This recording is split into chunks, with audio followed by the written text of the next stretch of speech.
Most of us will have walked the equivalent of 3 times around the world by the time we have passed.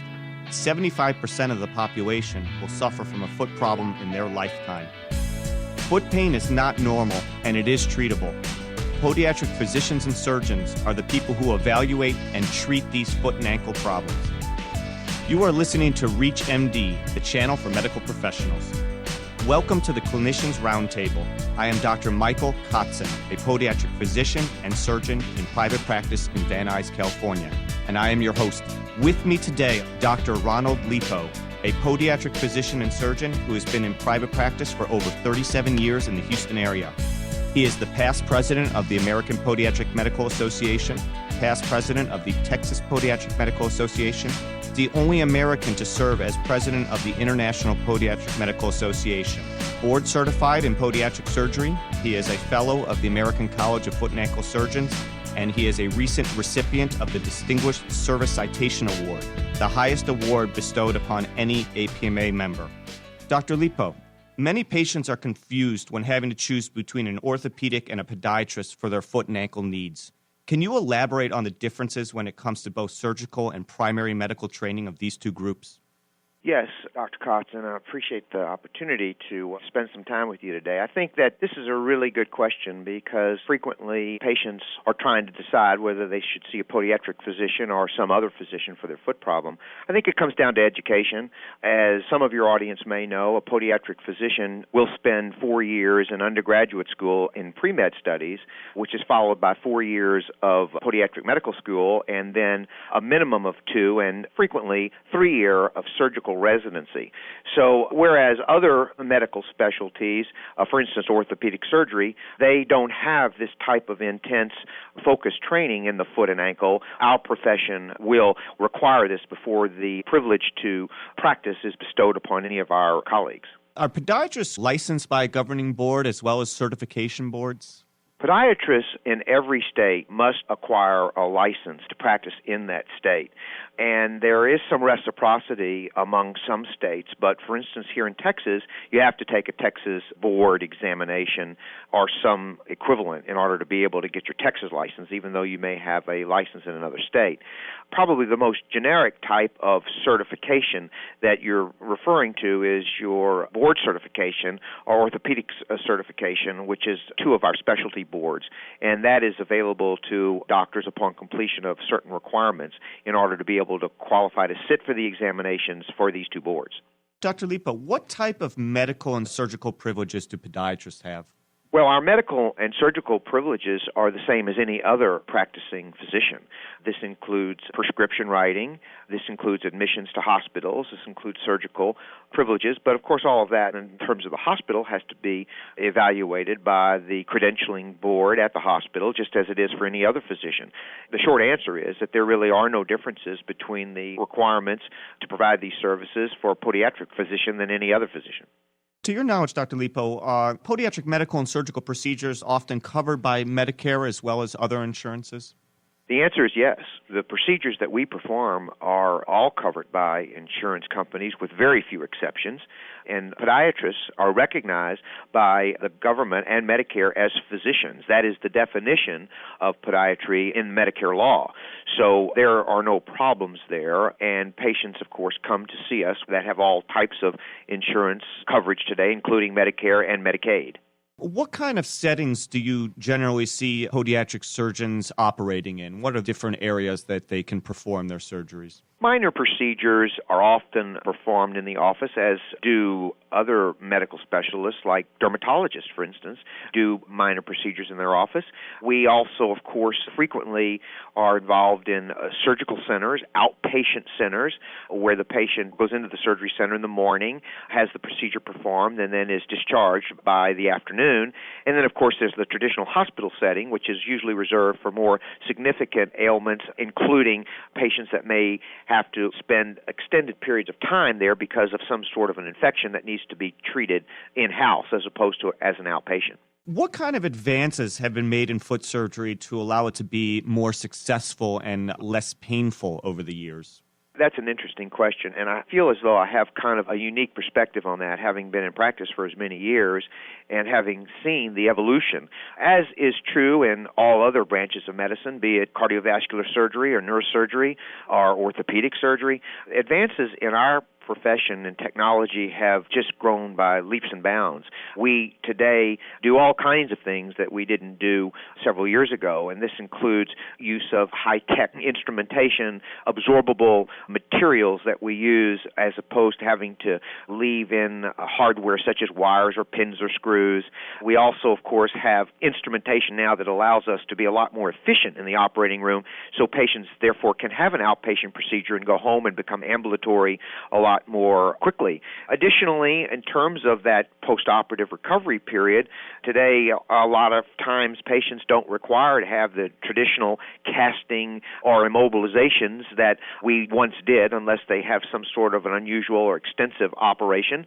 And so very often a patient can get around quite nicely with a postoperative shoe or some sort of a small boot or walker, a cam walker, and these make walking a lot more efficient and also a lot faster up and about than it was, say, 20, 30 years ago. So there's been a lot of improvements in a variety of materials and a variety of techniques. If you've just tuned in, this is Dr. Michael Kotzen, and you are listening to Reach MD, a channel for medical professionals. I am speaking with Dr. Ronald Lepow from Houston, Texas, and we are discussing the evolution of podiatric surgery. Moving on, what new technologies have you seen in your hands that have reduced postoperative healing times and have increased return to activity times for your patients? Some of the things that we do now that we didn't do several years ago include smaller incisions and use of scopes and various types of instruments that allow us to be less traumatic in surgery. And I think that's probably the greatest improvement. For instance, a patient that may have a heel problem, we have techniques that we use now not unlike what the orthopedist will do in the knee when he will go in with a scope and see the problem and fix it. We can do this in the heel. We can also do it in the ankle with a scope. So this is some of the most prominent types of advances we've made, and that is being able to do more work without being as traumatic. And then when you talk about instruments and you talk about the different types of approaches that we make, this has also enabled us now over the years to determine what needs to be done in a less traumatic way and be more efficient in our operating time, which results in a quicker recovery and more normal activity after the procedure. In addition to that, we use a lot more physical therapy on our patients after surgery than we once did, and that also seems to facilitate their healing and their progress after surgery.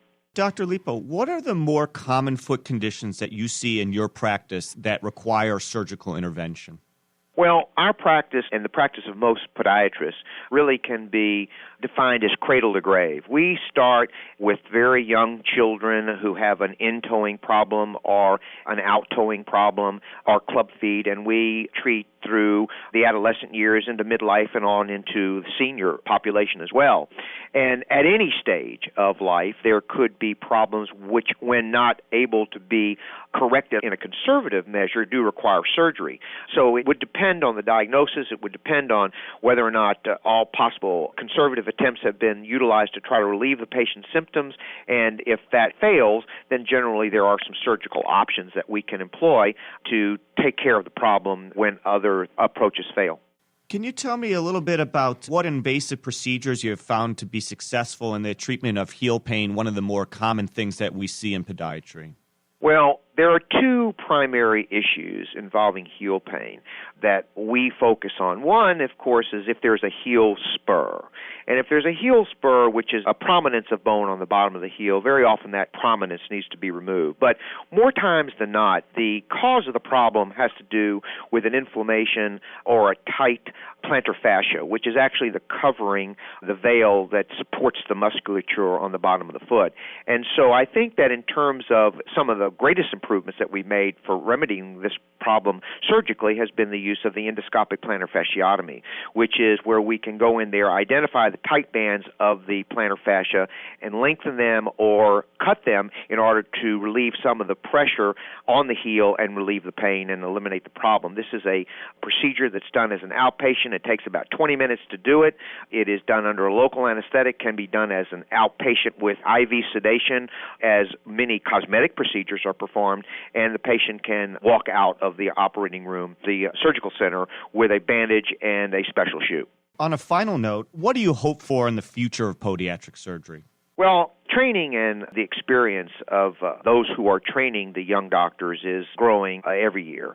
And we see a lot of things now in terms of being able to approach problems in a more efficient fashion and to minimize the amount of pain and discomfort and disability of patients. And I think that's an exciting thing.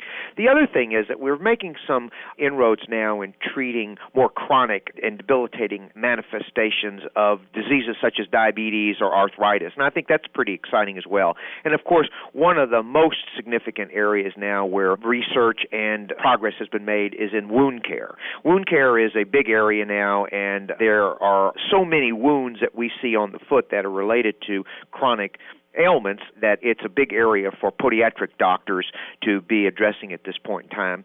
And I think that the future is very bright. I think that there are many in our population who believe that it's inevitable if they have a foot problem that they have to suffer with it, and we need to dispel that thought because it's not true.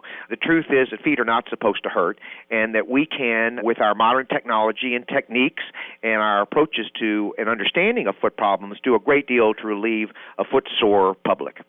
Well, I want to thank you very much, Dr. Lepow, for being part of the Clinicians Roundtable. Your information was very important today, and I appreciate you taking the time to share your experience and your knowledge with us.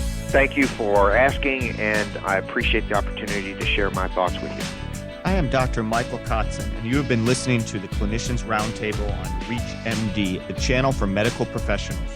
My thanks to Dr. Ronald Lepow of Houston, Texas, for joining me today, and we have been discussing the evolution of podiatric surgery. Be sure to visit our website, reachmd.com, now featuring podcasts of this and other featured series. Thank you for listening.